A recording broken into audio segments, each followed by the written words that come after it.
Today on Ag News Daily. We could get a nice long extended summer. What I mean by that is I think we don't turn off cold fast, but the question is it going to be wet? Well, welcome back to the weekly edition of the Ag News Daily podcast. Delaney Howell here, joined virtually this week by Michelle Stengler. Michelle, how are planters looking in your area? Are you seeing any roll yet? Yes, but it is still a little wet here in Wisconsin. What about Iowa? Same here as well. Maybe we'll get into the field next week, but we got hit with another batch of big storms yesterday. We were looking at the radar last night, and there was a huge storm system that was, I'm trying to think how far south it went, maybe into Missouri, all the way up into Canada. So big storm system that swept across a lot of the nation Thursday night into Friday morning. But we're going to talk more about weather throughout this show with Eric Snodgrass coming up later on in the episode, Michelle. Yeah, I'm looking forward to hearing what do y'all has to say from our conversation. Well, not to take too much of his thunder, so to speak, but just to give a quick look here, those storm systems that moved through Thursday night into Friday morning caused more than 800 damage reports. And from April 1st through the 19th, conditions have stayed busy from Texas through the Great Lakes and into the Midwest, bringing, of course, some of those widespread storm systems that have kept planters out of the field. We're also seeing flooding concerns and over 1,700 severe weather reports during that time frame as well. And looking ahead, we're going to see more thunderstorms in the short-term forecast, but we'll talk more about that with Eric Snodgrass later on in the episode. Well, talking about some crop progress updates, Midwestern farmers made some solid planting progress this past week, even with those periods of widespread rain and severe weather in parts of the region. The latest USDA crop report shows 11% of the U.S. corn crop is planted, up from 5% last week and ahead of the 5-year average of 9%. About 4% of corn has already emerged, slightly ahead of normal. Soybean planting, on the other side, is also moving along, with 12% complete, up from last week's 6% and well ahead of the typical 5% pace. Meanwhile, drier areas of the plains missed out on much of that rain, and winter wheat conditions declined, with just 30% rated good to excellent. A DeKalb Asgrow agronomist here I read here this week says that some tight industry-wide seed supplies, driven by some record 2025 corn acres and shifting planting patterns, could leave farmers without access to the same hybrid if replanting is needed this season. So while we have been getting a lot of rain, progress is continuing this past week. Well, switching tracks here as we take a look at some USDA headlines. Secretary Rollins joined leaders from the U.S. Army Corps of Engineers this week to break ground on the new sterile fly facility production happening at the Moore Air Base in Texas, which is part of the next major initiative here to help combat New World screwworm. The $750 million project aims to expand domestic capacity and reduce reliance on foreign production, strengthening protection for U.S. livestock and rural economies. Secretary Rollins called the project a critical investment in safeguarding the nation's food supply and ensuring long-term biosecurity. Meanwhile, the threat remains close, as New World screwworm has now been detected within 90 miles of the U.S.-Mexico border, with more than 20,000 cases reported in Mexico during the current outbreak. Most cases have been, of course, in cattle, but infections have also been found in other animals. Industry leaders say the U.S. is better prepared than a year ago thanks to expanded sterile fly releases and increased surveillance, but they warn continued spread could cause risks still to livestock health, market stability, and producer profitability. Well, continuing on some cattle news here, federal lawmakers are calling for increased oversight on lab-grown protein products, with concerns they might be misleading consumers. We've been reporting on some state-related news on this concern, and here is a federal update. During a Senate hearing this week, U.S. Senator from South Dakota, Mike Rounds, pointed to an example of a product made from lab-grown pork fat cells combined with plant protein that's being sold as a meatball in grocery stores, raising questions about labeling and transparency. U.S. Secretary of Health and Human Services Robert F. Kennedy Jr. told lawmakers he shares those concerns, saying the Food and Drug Administration will increase scrutiny and require companies to prove the products are safe. The comments came during a Senate Appropriations Subcommittee hearing as policymakers weigh to regulate emerging alternative protein products. So what does that mean in practice? We'll continue to watch that here on Ag News Daily. Michelle, I've got to ask, have you ever had lab-grown or some of these alternative protein products? No, I haven't. I mean, I've had some plant-based protein just to try it, but what about you? No, haven't had lab-grown, definitely plant-based, and a few others just to try it. You know, when they had the big Impossible Whopper push at Burger King and some of those others. Very salty products, as what I would summarize for most of those times. But good to see that the USDA is tightening up some regulations there. The USDA now says the nation's agricultural trade deficit is shrinking, down 42% from last year. Undersecretary Luke Lindbergh says the deficit has dropped from about $50 billion to now just $29 billion, marking a shift after the U.S. had been importing more goods than exporting. He says that the improvement means stronger demand for U.S. products and more opportunities to farmers to sell at a higher price, bringing back added value to rural America. Officials now say new trade agreements, are key to continuing that progress, including expanding access to markets like the United Kingdom. Trade leaders also point to growing opportunities in Southeast Asia, while economists note that the deficit is influenced not just by exports, but also by imports like coffee, cocoa, and seasonal produce that we just don't produce a lot of here in the United States. Overall, USDA says they're optimistic that continued trade efforts will further strengthen the ag economy. I'll look into some more trade news with the impacts of the U.S.-Iran conflict. This week, the USDA says President Trump's administration is preparing to invest tens of billions of dollars, perhaps, funded through tariffs and new trade deals into boosting domestic fertilizer production. Agriculture Secretary Brooke Rollins told lawmakers the goal is to rebuild U.S. capacity and reduce reliance on foreign suppliers with a formal plan expected soon. She says new facilities could take 12 to 18 months to come online, but the effort is aimed at strengthening supply chains and lowering long-term input costs for farmers. That was some speculation that she had mentioned and hinted towards of what the administration is trying to do, though, that there with fertilizer prices. Meanwhile, volatility in global energy markets continues to impact agriculture. Analysts say oil prices have fluctuated amid tensions involving Iran, though recent movement has been more moderate. At the same time, debate is heating up in Washington, D.C. over biofuel policy, with groups like the Renewable Fuels Association and American Coalition for Ethanol pushing for year-round E15 sales that we continue to talk about here on Ag News Daily to boost ultimately that corn demand and ease fuel costs. Lawmakers here, this is some new news, are considering attaching the proposal to the Farm Bill, but disagreements remain.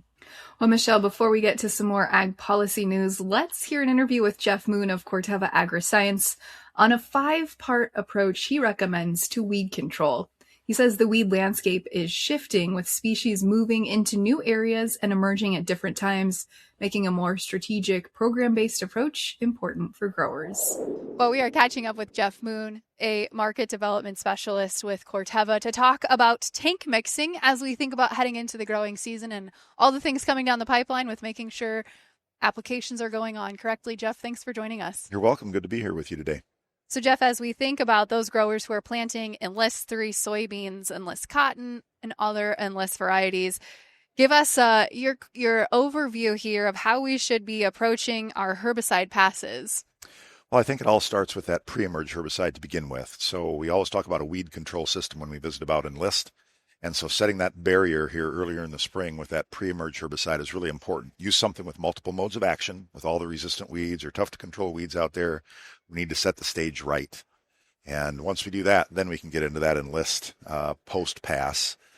We can, that's going to buy us some time. We can make sure we're going to get the right mix put together for the weeds that are there at the time of application. So for those growers that are using Enlist One herbicide, talk to us about weed control conversations and decisions. Well, again, I think it starts with that pre, and now we're going into the post application. And Enlist One is really flexible, really easy to use. We've got a number of different herbicides we can tank mix with. We've got a number of different nozzles that people can use. All this is at our enlist.com website that we want people to go to and check that out and make sure they're using approved nozzles and approved tank mixes. And we're going to design that tank mix to control the weeds that they've got out there in their fields. And so, again, just that flexibility that we have with the tank mixing partners, and then the amount of time that we have to get that sprayed. Enlist is a really friendly product to use, I think, for our growers.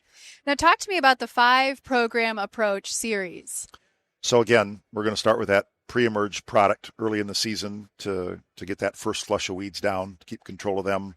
That's pre-emerge herbicide is usually that best way to get on top of that. I want to remind people to use full labeled rates, right? You hear all sorts of things, you read all sorts of things. The best way to fight resistance and to set yourself up is to use the full labeled rates of those herbicides. And then timing is really important. We recommend that people spray weeds when they're in that 2 to 4 inch tall stage.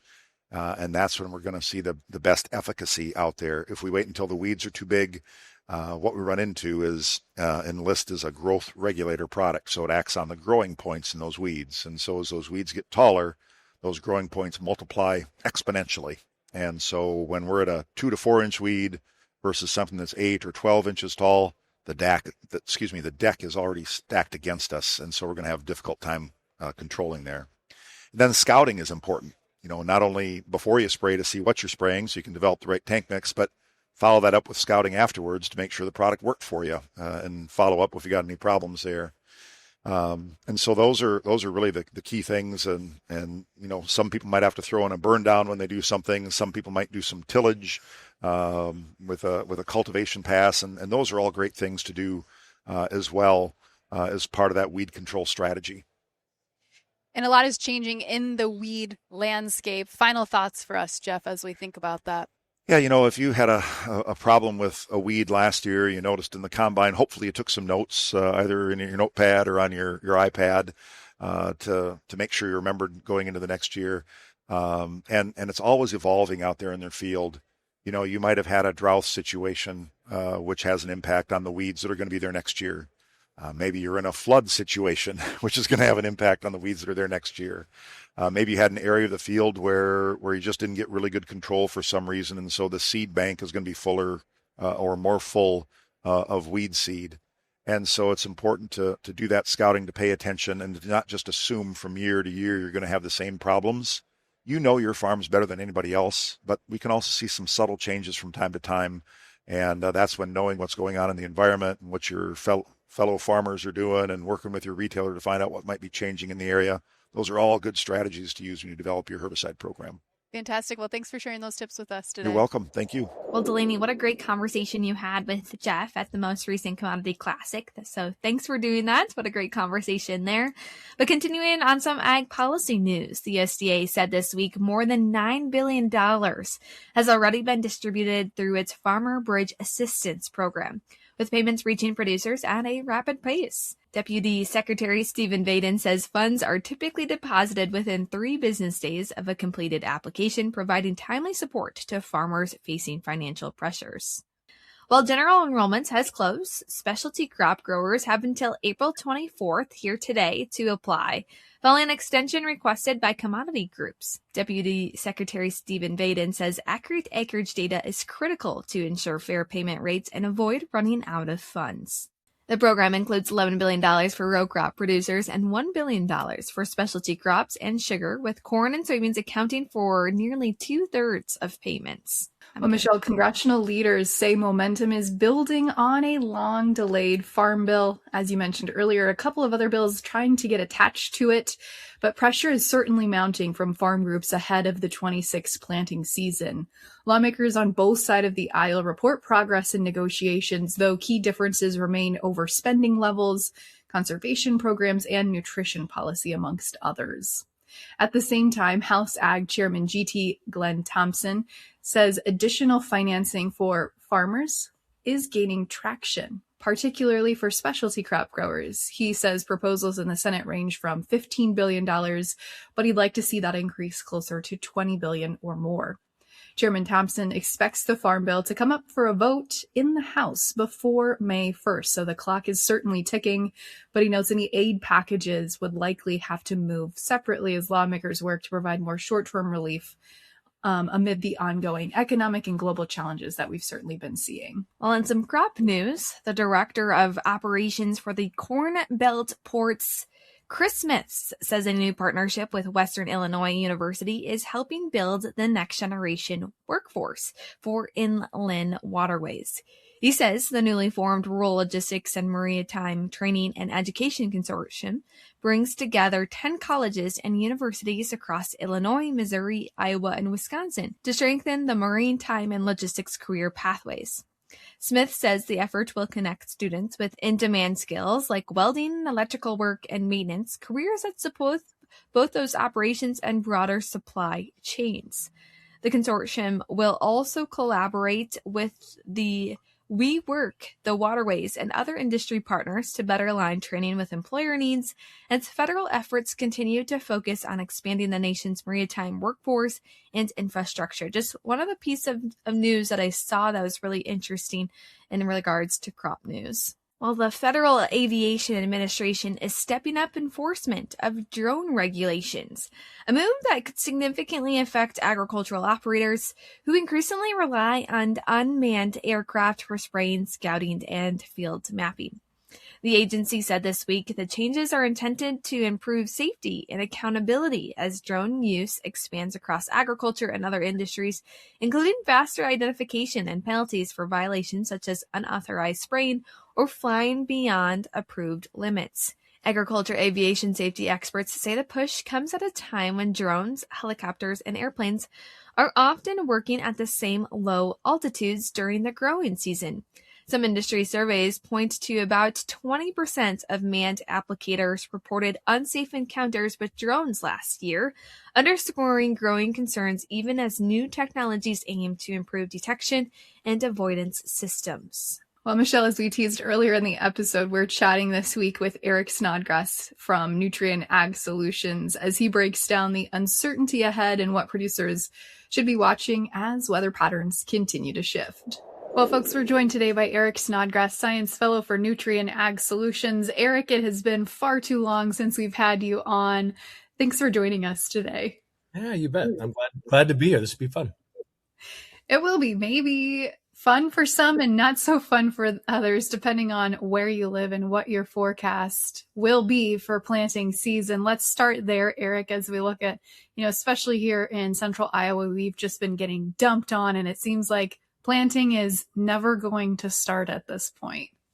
Yeah, and it's not just you. It's parts of Minnesota and Wisconsin and Illinois and northern Indiana, Michigan. I mean, all these places have seen just so much rain. And I can go just one state in any other direction and find like near record drought. So it's been a very narrow focused spot that's seen incredibly heavy rain. It kind of starts in kind of central and eastern Texas, goes straight to Wisconsin. And if you're anywhere near that band, you've not only had a tremendous amount of rainfall, some places having their wettest spring on record. I mean, it's actually right now wetter than it was in 2019 in some parts of like the upper Midwest.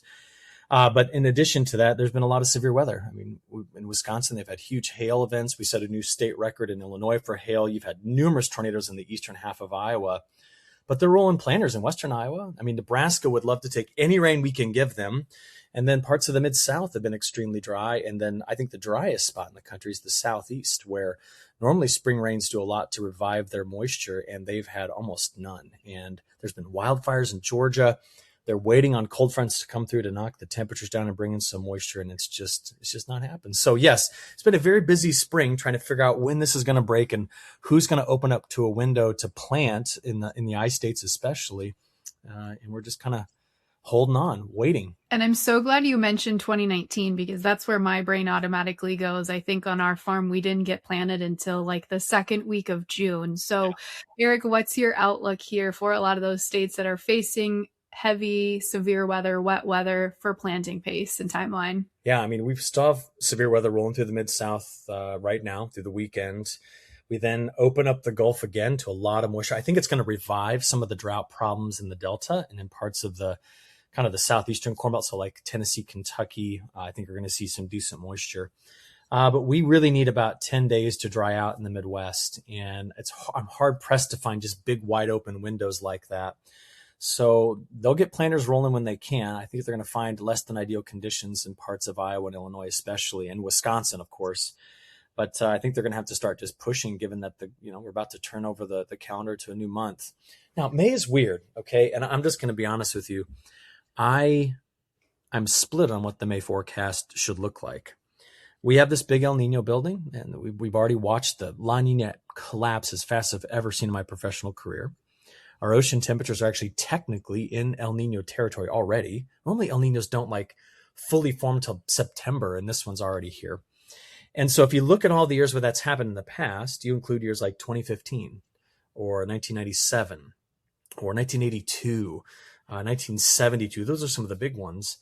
And in May, they tended to put rain back in the plains. They tended to bring rain to the southeast, and they tended to open windows in the Midwest. We're trying to open them wide because we're so far delayed in getting stuff going in places.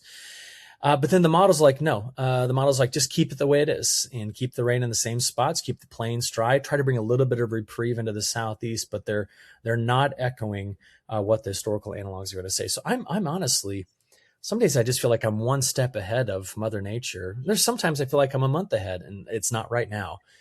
And that just leaves some big questions as to how quickly the crop will go in, what are the conditions it goes in under, and then do we pull a fast one like we did in 23, which was another El Nino year, where we had these tight windows early, and then it just stopped raining May 10th and didn't rain again till the end of June.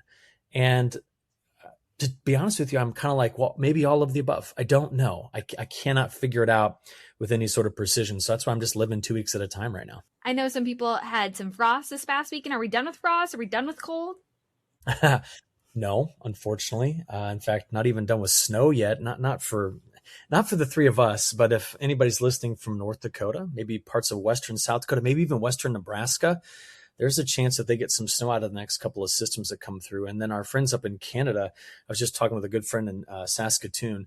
Last Friday, they had 12 inches of snow, and we're now forecasting there in north more snow. And they're tucked away in some colder air, which means I think the very end of April and the start of May, we find that much of the plains and Midwest are averaging between 5 and 10 degrees cooler than normal. Now, you asked about frost, and frost it's a very difficult thing to predict more than a couple of days out, which is why you only ever see the National Weather Service issue frost and freeze warnings within 24 hours or 48 hours. Because we could see in the models like, oh, look, we think it's going to get cold, maybe along I-80, just as an example, in late April, early May. But if you get down to 36 versus 32, it's a world of difference if you got a crop up. And those probabilities are just they're not clear yet. I mean, I do know that, 90% of the frost events that hit parts of the Dakotas, the northern 2/3 of Minnesota and most of Wisconsin, they happen after today anyway. They typically are later in the season. Whereas where I am in Champaign, Illinois, our typical last frost days were on April 17th. And I think we're going to get by without another frost here. But don't expect the beginning or the end of April and the beginning of May to start off warm. I think we're going to have more cold conditions around, which is the opposite of what you want. You want the crop to just jump out of the ground nice and even, and we're going to bring some colder weather back on top of it. Eric, I want to go back for a second. You mentioned we're heading into an El Nino pattern already. Give our listeners a quick reminder, El Nino versus La Nina weather patterns. Yeah, great question.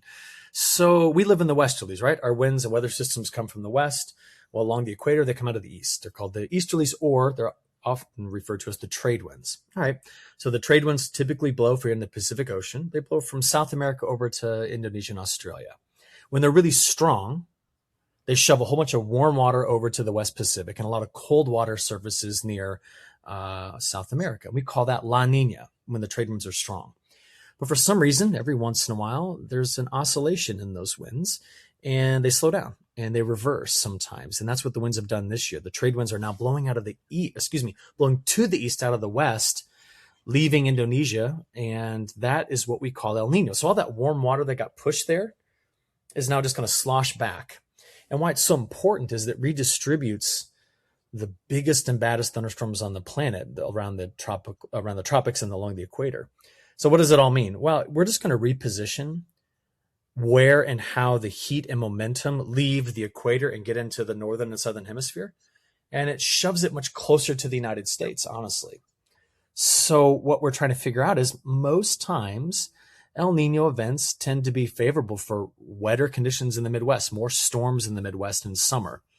And to be honest, I mean, we want that now. But Delaney, I'll just be truthful with you here. If we end up having the type of summer that's being currently forecast using El Nino as the guide, I mean, if you looked at the new CPC forecast, they're cool in the Midwest in summer with plenty of water. So the disaster is if we all grow a great crop, what will that do to the market prices, right? I mean, that's, you know, there needs to be a shock somewhere if we're not going to get it on the demand side of the equation. So I'm torn a bit. I mean, I was in Wisconsin last week and I was talking to a farmer there and he's like, man, we just need a disaster somewhere. And I said, yeah. And he goes, can you make it in Illinois? And I'm like, well, we kind of want it to be you know, and they all want it to be Iowa, you know, so the three of us are right here representing those states, you know, I think the reality is we'd rather have something that came along and boosted demand to where we couldn't grow enough crop, you know, we needed more. And I don't know where that's coming from, nor is that my expertise. So long story short, Delaney, to your question, the waters are going to be getting very warm across the Equatorial Pacific. And it just changes the way that the momentum leaves that area and gets to us. And generally speaking, Mays are wetter in the plains. Mays are a bit drier in the Midwest. And then by summer, it tends to be just hot down south. And we tend to see a lot of storms running through the Midwest, but it's not a guarantee. You can actually only explain about 9% of the variability in precipitation across the Midwest in summer with an El Nino or a La Nina. So there's other things that'll take shape during that time frame. So this summer, if I'm hearing you correctly, maybe to expect a lot of rain throughout summer? If you pinned me down right now and asked, I'd say yes. I think we're going to see a lot of what we call ridge riding storms, but I don't think it's down south, honestly. And then to finish, don't forget, we start the hurricane season in late July, August. Generally speaking, El Niños squash hurricane seasons.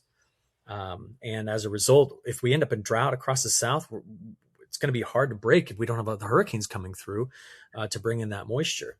And by the way, you just got me thinking, this is a global issue. These El Nino events have huge repercussions around the world. And just yesterday, I was in Palm Springs talking to a group of it's the North American spice trade. So they're trading all the stuff that makes our food taste good.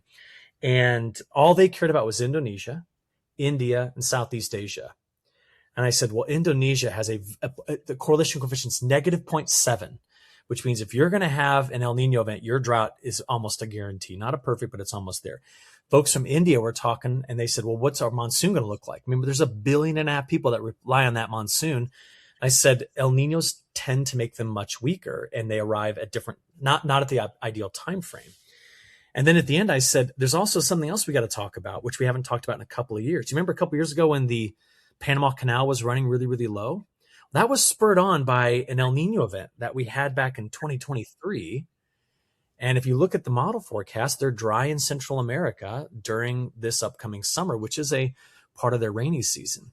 And so we could be looking at some global shipping issues if that particular canal is low again. So, a lot of focus is on us, but the reality is the rest of the world's paying close attention to this too. I'm glad you mentioned some of the other markets to watch globally as well. But then as we shift our focus longer term into harvest, what does all this mean for how the crop actually comes together and comes out of the field this fall? That's a great question. And I think that we could get a nice long extended summer. What I mean by that is I think we don't turn off cold fast, but the question is it going to be wet? And, Delaney, one of our friends, Matt Bennett, you know Matt pretty well. Matt's like, do not make this like 2009. And I'm like, wait a minute, where did you come up with 2009? He's like, well, I saw the cool forecast for summer, a not hot forecast. And he goes, last time we really had that was 14 or 9. And he goes, in 9, it was so wet late in the season, we couldn't get a crop out. The drying costs were so high. And I said, well, 9 is not really an analog right now. I said, but I told you the big years like 97 and 15. I'm also thinking a lot about 2018 and also 2006. And those weren't, I mean, unless you're in the Northern Plains, those weren't terrible years for a lot of us. But there is no year out there that I'm like, oh yeah, it looks just like, insert here. It's just, so it's going to be tricky to figure out what that's going to look like. But if we do have some early season stresses, you better believe the markets might be spring loaded to go after any sort of weird weather feature in summer, during grain fill, and definitely during harvest. So I think we have something to watch, and the world's paying attention to what this El Nino did historically, trying to figure out what it might do in the future. Well, Eric, we appreciate your time here on the podcast. Anything that we missed that farmers, especially in the Midwest, should know about? Well, one last quick thing. I think we should just understand that while most of the growing season in South America has been amazing, they are dry right now. Big chunk of the Cerrado is very dry. And that would mean if it didn't get wet one more time, that the monsoon shut down about, 4 weeks early. And that could start to call for some pullback in the total crop production size for corn mainly. We won't get that news until May and June, but it could coincide with about the time we know what our weather struggles could be in the United States from El Nino. So I would just tell folks, pay attention to what's going on in South America. There could be something down there worth talking about because it's dry right now. I think that's about it. Fantastic, Eric. Well, thanks for joining us. If folks want to join your newsletter, how can they find more resources coming from you? Yeah, a couple of easy ways. If you want to I send out a newsletter every Monday, and it just goes, if anybody signs up for it, you just get it. They're pretty long. I put a lot of stuff in there, and I just tell folks, hey, if it's too much, just delete it. I'll do another one next week, and you can read that one. But it's a simple URL. It's Nutrient Ag Solutions. So Nutrient Ag Solutions right here on my shirt, nutrientagsolutions.com/weather. And you put in your stuff and you'll get the email. The other thing to do is go to the website I build and maintain. It's just ag-wx.com. We put commentary on there all the time, plus weather maps and analysis, just a bunch of stuff for folks to use. So ag-wx.com. That's how we get the word out about the weather. Fantastic, Eric. Well, thanks again for joining us on the podcast. Yeah, you bet. Well, what a great conversation we had with Eric this week, talking all things weather and what to expect in the months ahead. But Delaney, what's happening in markets this week? Well, I'm really glad that Eric mentioned some of the weather-driven pressure that we might see here in the markets, because corn and soybeans this week saw some light buying support from weather-driven risk premiums, especially around the delay in planting that we will likely see in a lot of key states. Wheat is also under pressure despite wetter forecasts in some of their key growing areas and some of the driest of the U.S. regions that could further limit some downside. More than 1/3 of the U.S. winter wheat crop is rated poor to very poor, pointing to notable yield losses early on here in the season, even as overnight trade has shown some broad gains led by wheat. On the global wheat markets, they remain mixed, certainly with production estimates rising in some countries like Russia, but falling in other areas like Australia due to drought. So certainly a lot of attention on the wheat markets this week, as corn and soybeans are just slow to roll. But glad Eric mentioned some of those longer term weather forecast shifts to be watching for, and maybe a couple key opportunities that we may get to see some jumps in the market that are weather driven. Michelle. And talking about weather this week, I'll be going somewhere warm next week. That's right. I'll be podcasting from Brazil next week. So hopefully catching up with some Brazilian producers or folks that work in agribusiness as I attend AgriShow north of Sao Paulo next week. So stay tuned. I don't really know what to fully expect yet, but I'll take you all on that journey with me. Well, as a reminder to our listeners, you can watch us on YouTube every week. You can listen to us on any major podcasting platform, and then follow back to our social reels throughout our platforms like Facebook and TikTok and Instagram. Just a lot of great news that we continue to share across our platforms. Well, Michelle, what do you say for today? We let the people go. Let's let them go.